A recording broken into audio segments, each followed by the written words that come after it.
اچھا، ایک یزید کے بارے میں ایک یہ آتا ہے، اس کو تھوڑا سی غلط فہمی کو بھی دور کیجیے گا کہ حضور کی ایک حدیث ہے نا کہ میری امت کا پہلا لشکر جو سمندری جہاد کرے گا اس پر جنت واجب ہے، اور اس کے اندر اس حوالے سے وہ یہ کہتے ہیں کہ اس سے حضرت معاویہ رضی اللہ تعالیٰ عنہ کا لشکر مراد ہے، اور اس میں ان کے بیٹے یزید بھی شامل تھے، تو اس سے ان کی فضیلت، تو اس طرح کا کوئی یعنی یعنی ان کو حضرت معاویہ کے بیٹے یزید کو کوئی فضیلت اس سے لوگ دیتے ہیں، دینے کی کوشش کرتے ہیں، تو اس کی کیا توجیہ ہے؟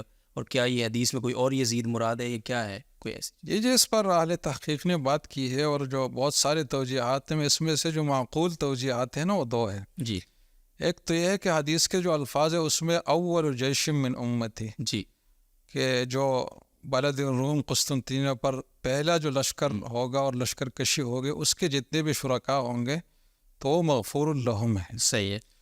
اور پہلے جو لشکر کشی ہوئی تھی تو وہ 45 یا 41 ہجری میں ہوئی تھی، اور وہ حضرت خالد بن ولید کے بیٹے عبد الرحمن کی قیادت میں ہوئی تھی۔ صحیح۔ اور یزید کی قیادت میں جو آگے حملہ ہوا تھا تو وہ 50-49 میں ہوا تھا، صحیح اس میں حضرت ابو ایوب انصاری اور دوسرے صحابہ بھی شامل تھے۔ جی۔ تو یہ پہلا والا حملہ نہیں تھا جس کے لیے حدیث میں بشارت ہے۔ اچھا۔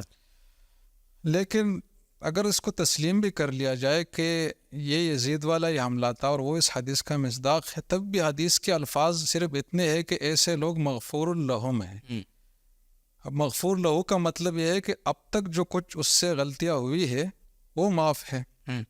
مغفرت تو ماضی سے تعلق رکھتی ہے نا۔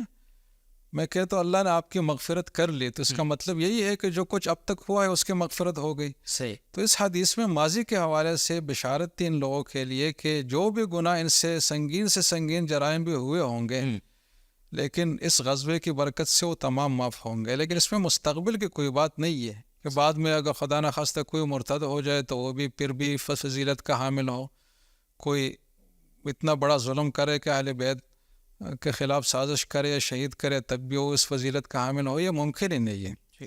تو ماضی کے حوالے سے بشارت تھی، مستقبل کا اس میں کوئی تذکرہ نہیں ہے۔ مستقبل میں جو اسی طرز عمل پر جاری رہا تو یقیناً وہ پہنچے گا، اور جو اس سے ہٹ گیا ہے تو اس کو اپنے کیے گئے سزا ملے گی۔